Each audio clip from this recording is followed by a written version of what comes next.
अस्सलाम वालेकुम।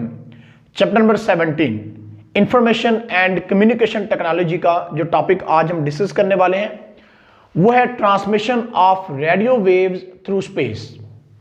Transmission of radio wave through space की वीडियो को देखने से पहले मैं आपसे कहूंगा कि इससे पहले हमने transmission of electrical signal through wires की वीडियो की है। मैं डिस्क्रिप्शन में उस वीडियो का लिंक भी दूंगा, आप उस वीडियो को लाजमी देखिएगा।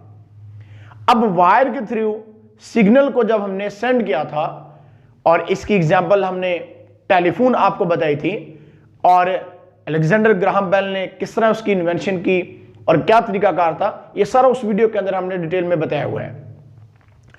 तो उस वीडियो को जब आप देख लेंगे तो आपको समझ आएगी कि transmission of radio wave through space जो है ये हमारे लिए पढ़ना क्यों जरूरी है।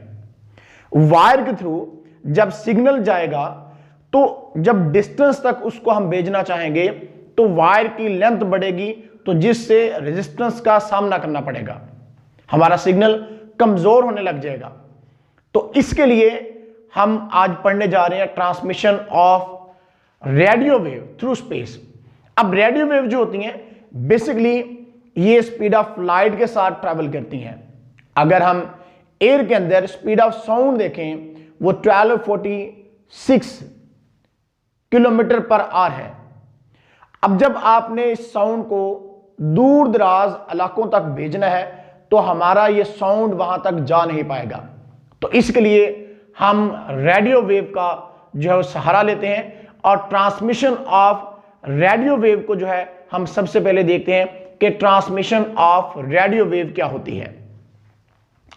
तो ट्रांसमिशन ऑफ रेडियो वेव को बताने से पहले मैं आपसे कहूंगा कि हमें सबसे पहले यह जानना पड़ेगा कि जब भी हमने ट्रांसमिशन करनी है तो ट्रांसमिशन के लिए हमें किन किन कंपोनेंट्स की जरूरत होती है।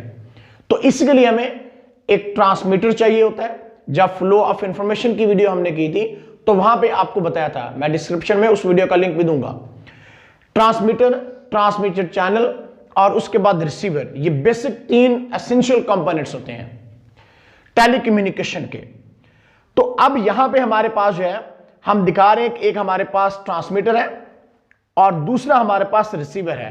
अब ट्रांसमीटर और रिसीवर में कैसे काम होगा ये हम आपको बताने वाले हैं। तो सबसे पहले मैं बता दूं, पॉइंट हमने बना के लिख दिया ताकि आपको समझने में आसानी रहे।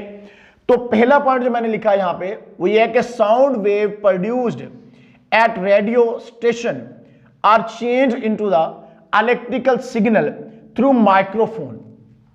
हम माइक्रोफोन, टीवी, कंप्यूटर जो होते हैं इनमें इंफॉर्मेशन को जब हमने एक जगह से दूसरी जगह भेजना है थ्रू केबल भेज देते हैं या हम रेडियो वेव के थ्रू यानी इलेक्ट्रोमैग्नेटिक वेव के थ्रू इनको भेजते हैं। तो अब देखिएगा यहां पे हमारे पास पहले पॉइंट में मैंने बताया कि ये मेरे पास एक माइक्रोफोन है, उसके बाद हमारे पास ऑडियो एम्पलीफायर है, फिर मॉड्यूलेटर हमारे पास है, फिर एम्पलीफायर है और उसके बाद एंटीना है। यानी ये सेटअप है ट्रांसमीटर का। इसी तरह से अगर रिसीवर का देखें तो रिसीवर में हमारे पास पहले एंटीना आता है, फिर एम्पलीफायर, फिर हमारे पास डीमॉड्यूलेटर आएगा, फिर ऑडियो एम्पलीफायर आएगा और फिर उसके बाद हमारे पास लाउड स्पीकर आ जाता है। तो पहले पॉइंट में मैंने ये बताया है कि जो रेडियो स्टेशन पे कोई आदमी बैठा बोल रहा है तो उसका सिग्नल कैसे जाता है। अब देखिए साउंड जो है वो जाएगा इलेक्ट्रिकल सिग्नल में, यानी माइक्रोफोन है तो वो किसमें सिग्नल को कन्वर्ट करेगा, साउंड के सिग्नल को इलेक्ट्रिकल सिग्नल में हम कन्वर्ट करते हैं। ऑडियो एम्पलीफायर है यानी उस सिग्नल को एम्पलीफाई किया जाता है। फिर उसके बाद हमारे पास आते हैं मॉड्यूलेटर। अब मॉड्यूलेटर में क्या चीज आती है, देखिए जब आपने कोई चीज किसी जगह पे भेजनी हो तो हम उसके लिए किसी एनवेल्प का जो है वो इंतजाम करते हैं, उसके अंदर उस चीज को डालते हैं और जिस जगह भेजना होता है उसका एक स्पेसिफिक एड्रेस जो होता है वो हम देते हैं और इस तरह से वो हमारा उस एड्रेस पे लेटर या जो भी चीज आपने भेजनी है वो भेज दी जाती है। इसी तरह से जब आपने एक जगह से दूसरी जगह जाना है, यानी एक गली से आपने दूसरी गली पे जाना है, एक आपने कह लो कि बाजार तक जाना है तो आप बाइक के थ्रू भी जा सकते हो, आप पैदल सफर कर सकते हो। लेकिन अगर आपको लाहौर जाना है, आपको इस्लामाबाद जाना है, तो आपको कुछ एक्स्ट्रा काम करना पड़ेगा, और एक्स्ट्रा काम करने के लिए आपको कोई एक्स्ट्रा चीज की भी जरूरत होती है, और उसके लिए आपको या तो आपको गाड़ी का इंतजाम करना पड़ेगा या आपको बस का इंतजाम करना पड़ेगा, यानी कोच का इंतजाम करना पड़ेगा, और उसके थ्रू आप जा सकते हो। फिर जब आप वहां पहुंच जाते हो जहां पे आपने जिस डिस्टेंस पे पहुंचना है, जिस जगह पे पहुंचना है, वहां पे आप पहुंच जाते हो, तो फिर आप बस को छोड़ के फिर आप अपने पैदल या बाइक पे या जिस पे भी सफर करना होता है आप कर लेते हो आसानी के साथ। तो यहां पे जो मॉडरेटर हमारे होते हैं, ये बेसिकली क्या करते हैं? मॉडरेटर बेसिकली यही काम करेंगे कि हम यहां पे जो हमारा इलेक्ट्रिकल सिग्नल आता है उसको हम मॉड्यूलेट करवाते हैं। किसके साथ? उसको मॉड्यूलेट हम करवाते हैं इलेक्ट्रोमैग्नेटिक वेव के साथ। स्पेस के अंदर इलेक्ट्रोमैग्नेटिक वेव जो होती हैं वो मौजूद होती हैं, लेकिन हमें स्पेस के अंदर इलेक्ट्रोमैग्नेटिक वेव नजर नहीं आती। तो इलेक्ट्रोमैग्नेटिक वेव बेसिकली बेशक हमें नजर नहीं आ रही, लेकिन वो अपना वर्क कर रही हैं। अब मॉड्यूलेशन जो होती है वो दो तरह की होती है, एक होती है एम्पलीट्यूड मॉड्यूलेशन और एक होती है फ्रीक्वेंसी मॉड्यूलेशन। तो हम जिस तरह का हमें मॉड्यूलेशन चाहिए होता है उस तरीकाकार से हम चल सकते हैं। यानी अगर देखा जाए तो एम्पलीट्यूड मॉड्यूलेशन में हमारे पास कुछ इस तरह से, यानी एम्पलीट्यूड जो होता है वो उसमें इंक्रीज या डिक्रीज कर रहा होता है। और अगर हम फ्रीक्वेंसी मॉड्यूलेशन की बात करें तो इसमें हमारे पास फ्रीक्वेंसी इंक्रीज या डिक्रीज कर रही थी। अब देखें जरा, यहां पे स्पेस ज्यादा है इनके दरमियान, यहां पे स्पेस कम है सिग्नल में। तो अब एम्पलीट्यूड मॉड्यूलेशन है या फ्रीक्वेंसी मॉड्यूलेशन है, तो दोनों तरीकों से हम मॉड्यूलेशन जो है वो करवा सकते हैं। बहरहाल अब मैं बात कर रहा था मॉड्यूलेटर की। तो मॉड्यूलेटर में हमने क्या है, जो हमारे पास इलेक्ट्रिकल सिग्नल आता है जिसको ऑडियो एम्पलीफायर के थ्रू हमने एम्पलीफाई किया होता है, उसको हम जो इलेक्ट्रोमैग्नेटिक वेव होती हैं उनके साथ सुपरपोज कर देते हैं, या भी ये कह लें कि उनको उनके साथ मॉड्यूलेट कर देते हैं। यानी वो हमारी वेव कैरियर वेव है, वो हमारे सिग्नल को लेके जाने वाली हैं। अब जब उनके ऊपर इनको मॉड्यूलेट कर दिया जाता है तो उसके बाद उसमें जो थोड़े बहुत लॉसेस आते हैं तो उस सिग्नल के अंदर, तो फिर उसको दोबारा से क्या किया जाता है, उसको दोबारा से एम्पलीफायर किया जाता है। अब इसका दूसरे पॉइंट को मैं रीड भी आपको करवा देता हूं। These electrical signal are then introduced into the transmission antenna, which consists of two metal rods. Signals falling on the transmission antenna oscillates the change, which then emit these electrical signal in the form of electromagnetic radio wave. Electromagnetic radio wave के अंदर ये फिर चली जाती हैं। अब इस antenna पे क्या होगा, चार्ज जो होता है वो ऑसिलेट करता है, और इसकी वजह क्या है? इसकी वजह ये होती है, अगर थोड़ा सा इसको जरा डिटेल में हम डिस्कस करना चाहें तो बेसिकली जब हम चार्ज ऑसिलेट करते हैं तो हम कैसा तरीकाकार होता है, जरा ये देख लें कि यहाँ पे हमारे पास हमने एसी सप्लाई दी होती है, यहाँ पे दो रॉड लगे होते हैं, और फिर क्या होता है यहाँ पे हमारे पास प्लस, और यहाँ पे प्लस मैं लिख देता हूँ, यहाँ पे माइनस माइनस, क्योंकि अल्टरनेटिंग करंट जो होता है वो अपनी पोलैरिटी को चेंज करता है। एक बार करंट ऐसे जा रहा है, फिर यहाँ पे प्लस आने लग जाएगा, फिर करंट ऐसे जाएगा तो सोन हमारे पास जाएगा। अब ये चार्ज क्या करता है, यहाँ पे हमारे पास चार्ज होता है वो ऑसिलेट करेगा। अब चार्ज जो यहाँ पे ऑसिलेट करता है तो इससे हमारे पास इलेक्ट्रिक और मैग्नेटिक फील्ड के अंदर क्या आता है, चेंज आता है, यानी चेंजिंग इलेक्ट्रिक फील्ड, तो उसके perpendicular changing magnetic field produce होता है, तो इलेक्ट्रिक फील्ड, और इस तरह से हमारे पास क्या होता जाएगा, मैग्नेटिक फील्ड में चेंज आता जाएगा, और जिसको हम इस तरह से करके देख भी सकते हैं, यानी इलेक्ट्रिक और मैग्नेटिक फील्ड में चेंज आएगा। और हमें पता है जब किसी कंडक्टर को चेंजिंग मैग्नेटिक फील्ड के अंदर रखा जाता है तो उसके अंदर ईएमएफ इंड्यूस हो जाती है। तो अब हमारे पास क्या है, यह तरीकाकार है जिसके थ्रू सिग्नल जो होता है वो आगे मूव करता है। अब हम देखते हैं कि जो रिसीवर होता है उस पे क्या होने वाला है। ट्रांसमीटर का सारा हमने प्रोसेस देखा है, अब हम रिसीवर की बात कर लेते हैं कि रिसीवर में क्या तरीकाकार होता है।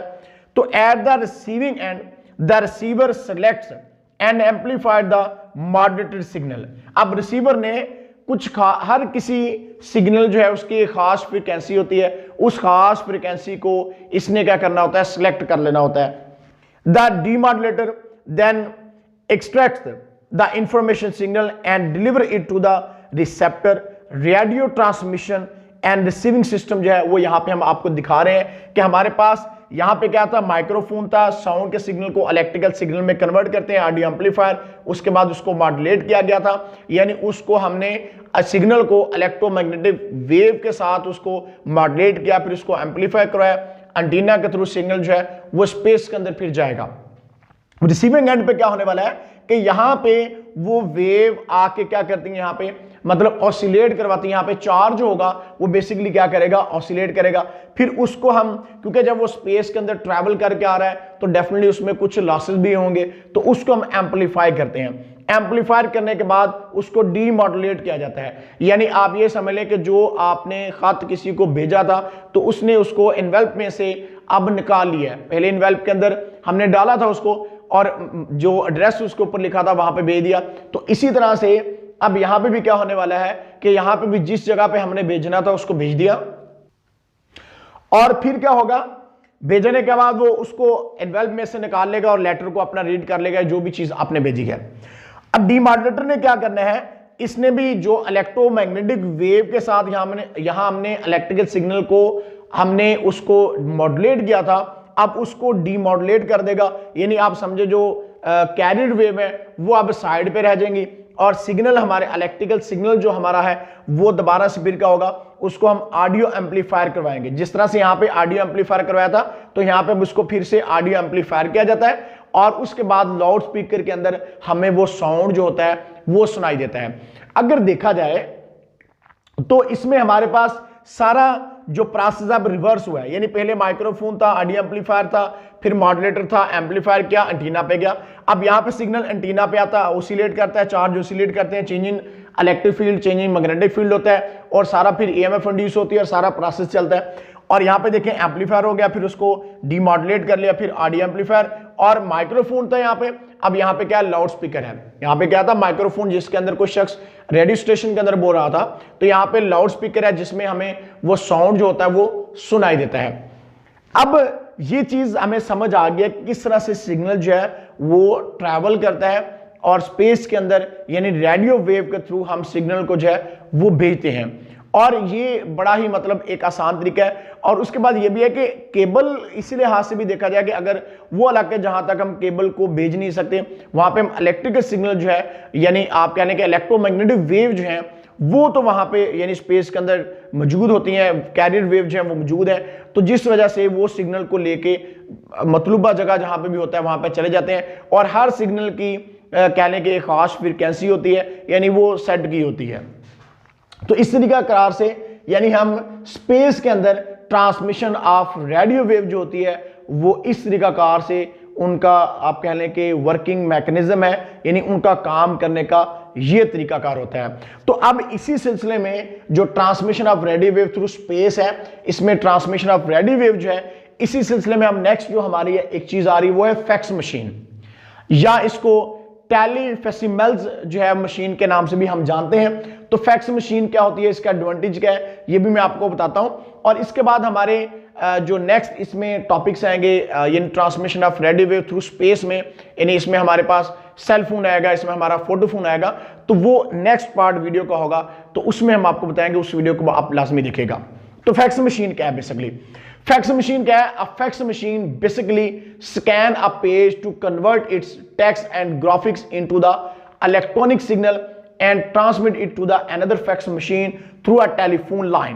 The receiving machine converts the signal and uses a printer to create the copy. होता क्या है, होता यह है कि हमने जिस भी डॉक्यूमेंट्स का या जिस भी पेज का प्रिंट जो है या आपको कहने के जो मैसेज आपने भेजना होता है, तो उसका सबसे पहले हम एक इमेज लेते हैं। उस इमेज को ये फैक्स मशीन फिर क्या करेगी, उसको इलेक्ट्रिकल सिग्नल में कन्वर्ट करेगी और इलेक्ट्रिकल सिग्नल फिर आगे सारा यही प्रोसेस होगा। इसी तरह से टेलीफोन लाइन के थ्रू जो है वो हमारा सिग्नल मूव करके जाएगा ऑप्टिकल फाइबर के थ्रू। तो जब वो टेलीफोन लाइन के थ्रू अगली रिसीविंग मशीन पे जाएगा तो वहां पे क्या होने वाला है, वहां पे ये प्रोसेस होगा कि रिसीविंग एंड पे वो फिर से जो हमारा एक कहने के इमेज हमने इलेक्ट्रिक सिग्नल में कन्वर्ट किया था, तो फिर से वो इमेज जो हमारा जो होगा, जो इलेक्ट्रिकल सिग्नल में कन्वर्ट हुआ था, वो इलेक्ट्रिकल सिग्नल फिर से किस में जाएगा, वो फिर से एक कह लें कि प्रिंट कॉपी की सूरत में आएगा और फैक्स मशीन पे ऐसे पेज बाहर निकल आता है, जिससे हमें पता चल जाता है कि फलां जगह से ये हमें ये चीज आई है। ये सारी चीजें हमें पता चल जाती हैं। तो देखें, माइक्रोफोन की जगह पे हम यूज करेंगे फिर वहां पे एक प्रिंट जिस पेज का आपने लेना है, इमेज जिस चीज का लेना है, फोटो जिसकी आपने लेनी है वो होगा। फिर सारा प्रोसेस ऐसे ही चलेगा। और उसके बाद जो रिसीविंग एंड पे हमारे पास होता है, लाउड स्पीकर की जगह फैक्स मशीन का जो प्रिंटर होता है, जो आपने साथ अटैच किया होता है, तो वहां से उसका प्रिंट बाहर आ जाता है। तो इस तरह से हम फोटो कॉपी जो है, या आप ये समझ सकते हैं कि ये एक टेलीकम्युनिकेशन में हमारे लिए एक बहुत बड़ी बात थी, फैक्स मशीन का जो इस्तेमाल हुआ था, जिसमें हम जो लेटर थ्रू हम डाक के थ्रू भेजते थे चीज़ों को, तो वो एक इलेक्ट्रॉनिक सिग्नल के थ्रू हमने भेजना शुरू कर दिया। एक फास्ट कम्युनिकेशन था, यानी एक बहुत तेज तरीन तरीकाकार था जिसके थ्रू हम मैसेज जो है वो एक जगह से दूसरी जगह जो है वो भेज सकते थे। अब इसका एडवांटेज क्या है? एडवांटेज क्या है? Fax machine are must for many business around the world. अब दुनिया में फैक्स मशीन जो है इसका इस्तेमाल बहुत ज़्यादा बढ़ गया है, और बिजनेस जो लोग कारोबारी हजरात हैं वो फैक्स मशीन के थ्रू, यानी जो भी चीज़ है उस डॉक्यूमेंट्स का, उस पेज का एक इमेज लेते हैं, इमेज को इलेक्ट्रिकल सिग्नल में कन्वर्जन होती है, फिर electrical signal receiving fax machine में वो फिर से एक डॉक्यूमेंट्स फॉर्म में हमारे पास आ जाता है। तो ये यानी इस तरीकाकार से पूरी हमें मैसेज जो हमने रिसीव करना है या किसी को भेजना है तो हमारे लिए आसान हो जाता है। तो इस तरह से हमारा आज का जो टॉपिक था, transmission of radio wave through space कैसे होती हैं, ये तरीकाकार हमने आपको बताया। तो ये हमारी इस वीडियो का पार्ट 1 है। नेक्स्ट पार्ट 2 को भी आप लास्ट में देखिएगा। तो आज के लिए इतने, फिर मिलेंगे इंशाल्लाह, तब तक अल्लाह हाफिज़।